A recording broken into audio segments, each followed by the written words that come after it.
26 जनवरी के मौके पर देशभक्ति का असली जज्बा और जुनून हर बार की तरह इस बार भी अटारी वाघा बॉर्डर पर देखने को मिला। गणतंत्र दिवस पर खास तौर पर होने वाली बीटिंग रिट्रीट दुनिया भर में मशहूर है और यही वजह है कि इस साल भी रिपब्लिक डे पर लोग अपनी आंखों से बीएसएफ के जवानों की जांबाजी देखने अमृतसर के पास अटारी वाघा बॉर्डर पहुंचे। ऑपरेशन सिंदूर में पाकिस्तान को धूल चटाने के बाद हिंदुस्तान के रणबांकुरों ने खून में आज एक अलग ही जोश देखने को मिला।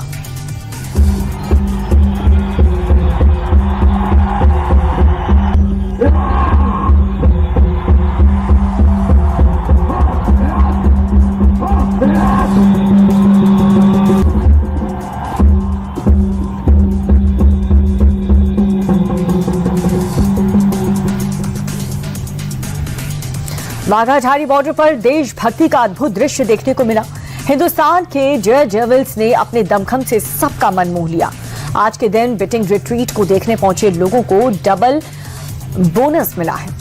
मोटरसाइकिल पर इतना अद्भुत प्रदर्शन और इतना शानदार बैलेंस देखकर एक तरफ हिंदुस्तान के लोगों में जोश हाई हो रहा है तो वहीं दूसरी तरफ पाकिस्तानियों के पसीने छूट रहे हैं।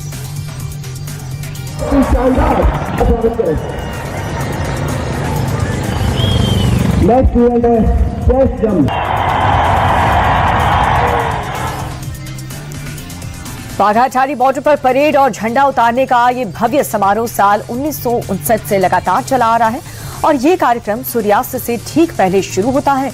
देश के वीर जाबाजों को नजदीक से निहारने और भारत माता का जय घोष दिलों जान से लगाने के लिए यहाँ पर देशभक्तों का सैलाब हर बार उमड़ता है और इस बार ये जोश कुछ ज्यादा ही हाई है।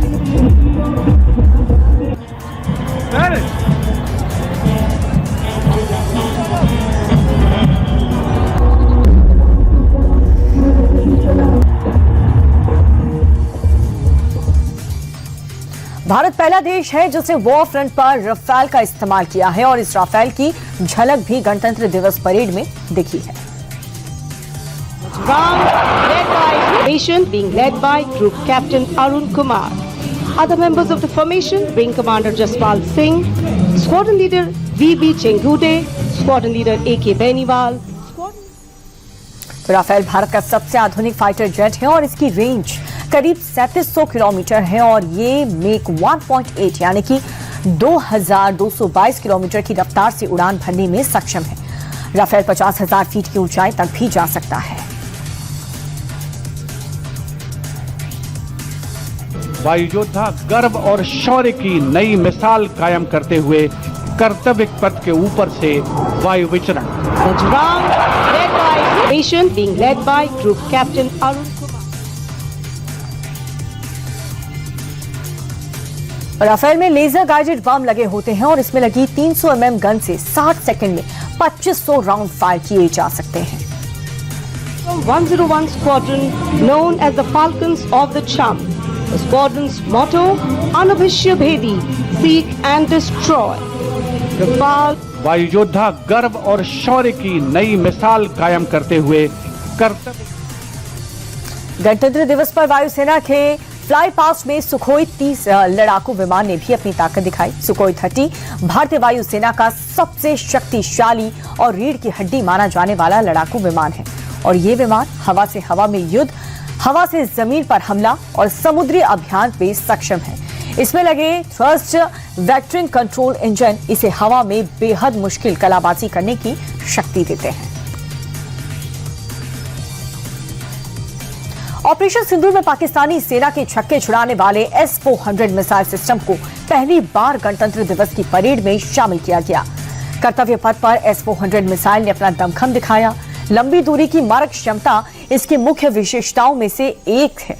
S-400 400 किलोमीटर तक की दूरी से दुश्मनों के विमान, मिसाइल और ड्रोन को मार गिराने में सक्षम है और ये एक साथ कई लक्ष्य को ट्रैक करके नष्ट भी कर सकती है।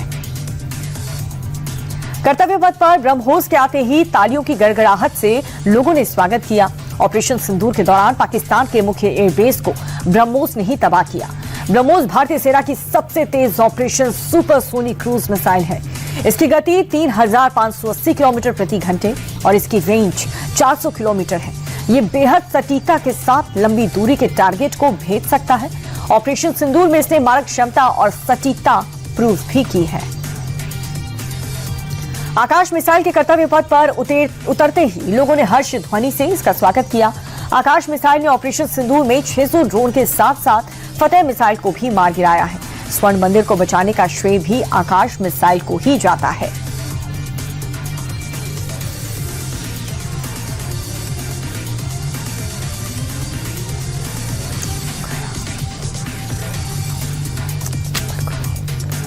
कर्तव्य पथ पर कैप्टन अनिकेत ओझा उसकी अगुवाई कर रहे थे और S-400 के साथ ये 25 किलोमीटर तक अटैक में सक्षम है। इसकी गति 3087 किलोमीटर प्रति घंटे है और ये भारत की मजबूत हवाई सुरक्षा का महत्वपूर्ण हिस्सा है। तेजस्वी यादव को आरजेडी का राष्ट्रीय कार्यकारिणी अध्यक्ष बनाए जाने पर केंद्रीय मंत्री गिरिराज सिंह ने निशाना साधा। गिरिराज ने इसे लोकतंत्र के लिए खतरा बताया। उन्होंने कहा कि वंशवादी पार्टियों से भारत के लोकतंत्र को सबसे बड़ा खतरा है, चाहे वो लालू की पार्टी हो, मुलायम की या राहुल गांधी की। वंशवादी राजनीति लोकतंत्र को कैंसर की तरह खा रही है।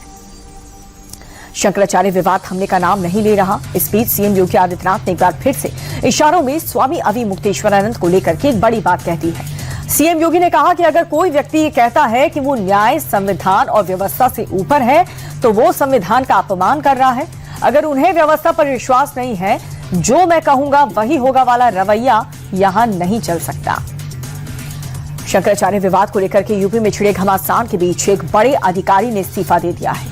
बरेली के सिटी मजिस्ट्रेट अलंकार अग्निहोत्री ने नौकरी छोड़ दी है।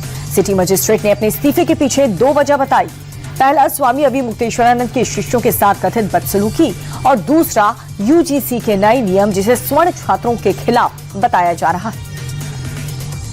यूपी के मुख्यमंत्री योगी आदित्यनाथ और सपा प्रमुख अखिलेश यादव फिर से आमने सामने हैं। सीएम योगी आदित्यनाथ ने अखिलेश यादव के सोने उठने की टाइमिंग पर सवाल उठाए। योगी ने कहा कि 12 बजे सोकर के उठने वालों के पास गरीबों के बारे में सोचने की फुर्सत कहां होगी। इस पर अखिलेश यादव ने पलटवार किया। अखिलेश ने कहा कि कुछ लोग जाग करके भी मदहोश रहते हैं। कार को कंट्रोल में चलाना क्यों जरूरी है, इसका उदाहरण ये तस्वीरें हम आपको दिखाएंगे। यूपी के अमरोहा में नेशनल हाईवे 9 पर दिल्ली से पीलीभीत लौट रही कार का टायर फट गया, जिससे कार डिवाइडर पार करते हुए सड़क की दूसरी ओर पहुंची और सीधे लाइट पोल से जा टकराई। टक्कर इतनी जोरदार थी कि कार चकनाचूर हो गई और इस हादसे में पीलीभीत के रहने वाले शिवा सक्सेना और निधि अग्निहोत्री की मौके पर ही मौत हो गई।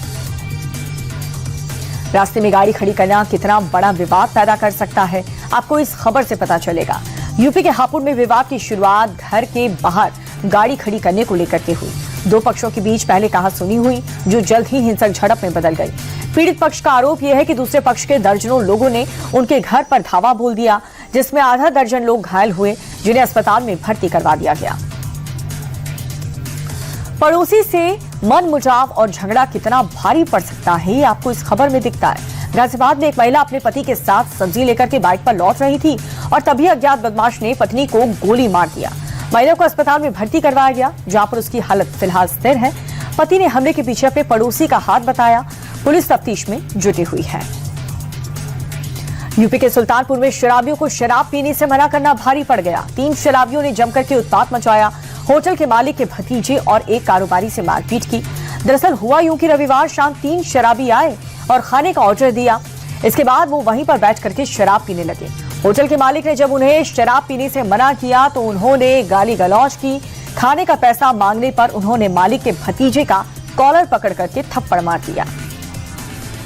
योगी के उत्तर प्रदेश में अपराधियों की खैर नहीं है। मऊ में सराफा कारोबारी से हुई लूट के मामले में फरार चल रहे बदमाश का हाफ एनकाउंटर हुआ है।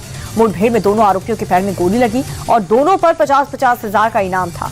सराफा व्यापारी लूट मामले में अब तक 7 आरोपियों की गिरफ्तारी हो चुकी है। 2 अन्य फरार हैं, जिनकी तलाश में यूपी पुलिस ने दिन रात एक कर रखा है।